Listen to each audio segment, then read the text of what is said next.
las dinastías españolas y Nueva España son el objeto de nuestra cápsula de ahora. Durante la existencia de Nueva España, dos dinastías reinaron en España, los Habsburgo y los Borbones. El primer Habsburgo fue Felipe el Hermoso, hijo del emperador Maximiliano I del Sacro Imperio Romano Germánico y de su esposa María de Borgoña. Él se casó con Juana, la hija de los reyes católicos Isabel y Fernando. Entonces, ellos digamos que son los antecedentes de los Habsburgo en España. Cuando se murió Isabel, Juana I de Castilla fue la que heredó el trono. Felipe, su marido, fue entonces rey consorte de Castilla, no de toda España, solo de Castilla. Él es el primero de los Habsburgo, Felipe el Hermoso. No lo veo tan hermoso, pero tal vez los códices de belleza en ese tiempo eran distintos de los nuestros. Juana I de Castilla es Juana la Loca, que cuando él se murió, se dice que no dejaba enterrar el cadáver y que por eso le pusieron Juana la Loca. Hay quienes son expertos en el tema y sostienen que más bien la dejaron como loca por razones políticas su papá y su hijo. El caso es que Felipe el Hermoso falleció repentinamente y era enemigo jurado de Fernando el Católico. Y entonces, pues un día se murió, así de repente. Juana jamás renunció a ser reina de Castilla y entonces, aunque la tenían encerrada, ella seguía siendo la reina de Castilla y hay muchos documentos que firmó su hijo Carlos en su nombre y en el de su mamá. Bueno, los hijos que tuvieron Felipe el Hermoso y Juana la Loca fueron todos importantes y todos contribuyeron a su manera o en contra a la historia de Europa. Los casaron con pura gente, a ellas con puras cabezas reinantes, y Carlos y Fernando pues fueron emperadores. La hija más chica de Felipe el Hermoso y de Juana la Loca es Catalina de Aragón, la reina que no pudo tener hijos hombres, no sabían que eran gen masculino, y entonces Enrique VIII quería divorciarse de ella, pero pues no, la Iglesia Católica no lo admitió, y entonces pues se separó y por eso empezó la Iglesia Anglicana.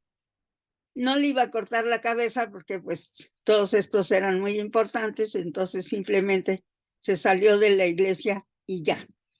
Ellos dos, Catalina y Enrique VIII, tuvieron una hija que es María Tudor, que se casó con Felipe II, el hijo de Carlos V. Con esto que él se separó de la iglesia, hubo grandes luchas religiosas en Inglaterra y ella fue tan dura contra los anglicanos que pasó a la historia como Bloody Mary. Bueno, Bloody Mary se murió y entonces dejó a Felipe II viudo, entonces regresó a España. Cuando se murieron los reyes católicos, mucho antes de esto, o sea, antes incluso de, obviamente, ella, Isabel, antes de que se muriera Felipe el Hermoso, el imperio español era el Caribe. Carlos heredó el Caribe y sabían que existía Filipinas, pero realmente exploraron todo en tiempo de él. Y aparte, como Felipe II era hijo de Carlos y de Isabel de Portugal, heredó la corona portuguesa. Entonces, al igual que sus abuelos no juntaron nunca Castilla con Aragón, él no juntó ni Castilla, ni Aragón, ni Portugal. Los alineó, pero nunca fue un solo imperio, digamos. O nunca se manejó como un todo, sino siempre separado. Entonces, Felipe es el que en su imperio nunca se ponía el sol. En realidad ya desde Carlos no se ponía el sol porque pues si estaba de noche en América, estaba de día en Asia y en Europa. El reino de Aragón era dueño de esta parte del Mediterráneo, no es que fueran pobrecitos, sino cada quien aportaba, pero América pues era del reino de Castilla porque Isabel fue la que puso parte de sus joyas para que se hiciera la exploración. Bueno, pues pasó el tiempo. Los reyes Habsburgo o Austria son Carlos el primero, que hereda la corona de sus abuelos materno y paterno, y entonces es Carlos I de España y V del Sacro Imperio Romano, romano no de Roma, sino romano de Alemania, germánico. Su hijo es Felipe II, el viudo de Bloody Mary y de otras tres. Felipe III, que en su tiempo es el siglo de oro, o sea, en su tiempo viven Cervantes y Lope de Vega y demás, y un pedazo también de su hijo Felipe IV le toca, pero con él empieza el declive cañón de España, porque los portugueses pues no querían ser parte de la corona española, entonces la única guerra que no ganó Felipe II ni perdió fue la guerra de los 80 años, que se vino a terminar con Felipe IV cuando perdió los Países Bajos. Y luego se separaron antes de eso los portugueses. Entonces, pues ya heredó nada más lo que era de España, que era bastante, a su hijo Carlos II el Hechizado. Él es el último de la dinastía, porque pues era retrasado mental e impotente, y como era la idea era que Dios escogía a los reyes, pues no podía meter la pata tanto, y entonces pues decidieron que era hechizado. ¿Se imaginan? Todo el mundo sabía que a la hora que se muriera no había heredero de España, y entonces las intrigas estuvieron terribles y obviamente trascendieron la Europa, vinieron a América. Tal vez Sor Juana fue parte, todo lo que le pasó en parte fue como víctima de esas intrigas. En fin, fue una cosa terrible que desgastó mucho a España y que hizo que toda Europa se pusiera, digamos, al acecho. Entonces, Carlos II quería que fuera su sobrino bisnieto, Felipe de Anjou o Felipe V, el emperador. Él era hijo de María Teresa, la media hermana de Carlos, y del rey Sol. Era nieto de ellos, y pues Carlos quería que él fuera. Y la esposa de Carlos, la segunda esposa, Mariana de Neuburgo, quería que fuera Carlos VI, que acabó siendo Carlos VI del Sacro Imperio Romano Germánico. Pero mientras hubo una guerra de 13 años para que este cuate ganara, y fue una cosa terrible. Entonces la dinastía de los Habsburgo empezó con Carlos I para España, que para nosotros es Carlos V por el otro imperio, y con Carlos II, su tataranieto, se acabó. En 1700, bueno, aquí está, hice un árbol de la familia para que se den más o menos cuenta. Luis XIV y María Teresa, estos dos son medios hermanos. Ellos tuvieron un hijo que era el Gran Delfín, y el Gran Delfín le dio viruela y se murió, porque no es cierto que nada más les daba viruela a los indios, les daba a todo el mundo, incluyendo a los reyes europeos. Bueno, entonces murió y no pudo obviamente heredar la corona de Luis XIV. El hijo del Gran Delfín, Luis el mayor, le dio sarampión y se murió.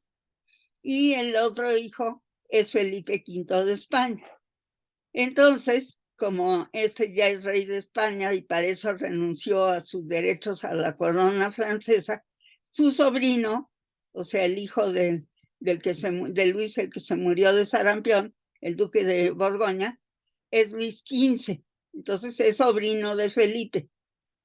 Entonces, Luis XV es primo hermano de 3 reyes españoles que son hijos de Felipe V. Este es el primer Borbón. Luis, que se murió de sarampión, de sarampión, a los 8 meses de haber sido rey, después de que su papá había sido 20 años rey. Entonces tuvo que volver a ser rey Felipe. Luego Fernando VI, que se volvió loco cuando su esposa se murió, una princesa portuguesa. Y luego Carlos III, que pasó a la historia por lo que quiera, porque expulsó a los jesuitas, porque hizo el libre comercio, porque fue muy modernista y entonces trató de hacer que la educación fuera pensante y no de memoria, por las razones que quieran, pero él sí es muy famoso. Carlos III tuvo de hijo a Carlos IV. Carlos IV, pues no sé qué tan listo haya sido y qué tanto fue las circunstancias lo que le pasó. Carlos IV es el del caballito, de la estatua de Tolsa, que está en la Ciudad de México, y dicen que en su tiempo decían que en esa estatua era la estatua de un noble y de una bestia, y el noble obviamente era el caballo. El caso es que el pobre, cuando tomó posesión, al año siguiente empezó la Revolución Francesa, o sea que le tocó terrible.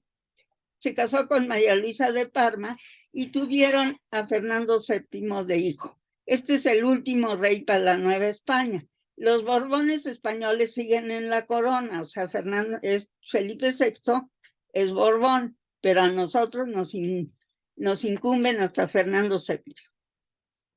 Entonces, como les dije ya más o menos, este es Felipe V, le deja el trono a su hijo, se muere su hijo, vuelve a ser, es el rey que más ha estado en el trono, aunque era muy depresivo, era inteligente y puso puros ministros que sabían, que pensaban y hacían bien las cosas, porque eso es pues parte del problema, ¿no? A veces, ¿no? Luego este es Fernando VI, el esposo de la Braganza que se murió, Carlos III, Carlos IV y Fernando VII. A él le toca lo de la independencia y en parte hay que entender muy bien qué hizo, porque en parte en las cosas que hizo aceleró el proceso.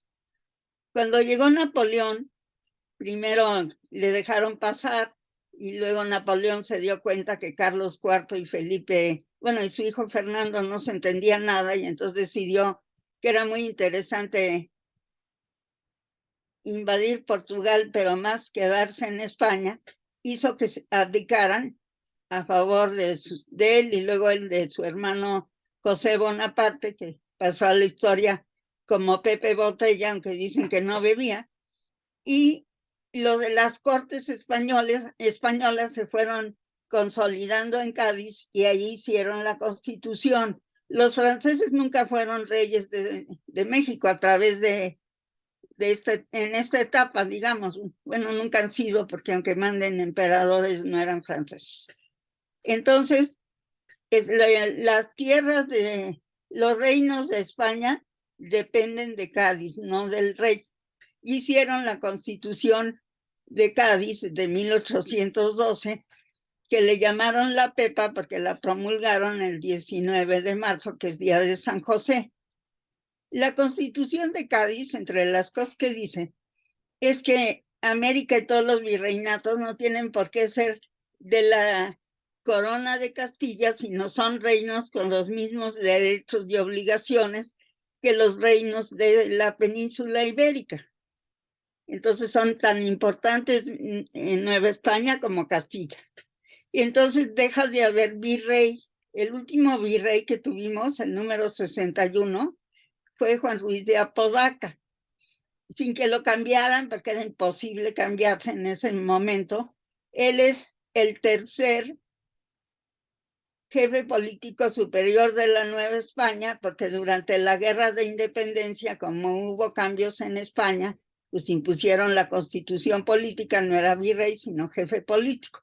Entonces el cargo se abolió en junio de 1821, cuando se resucitó, digamos, el jefe político. O'Donoghue, aparte de que no gobernó, no vino con nombramiento de virrey. Vino como jefe político superior de la Nueva España. El último virrey es Juan José Ruiz de Apodaca. Entonces, bueno, pues ya hay problemas en España entre los que quieren la Constitución de Cádiz con todo y el rey, y entre quienes quieren que el rey sea absoluto.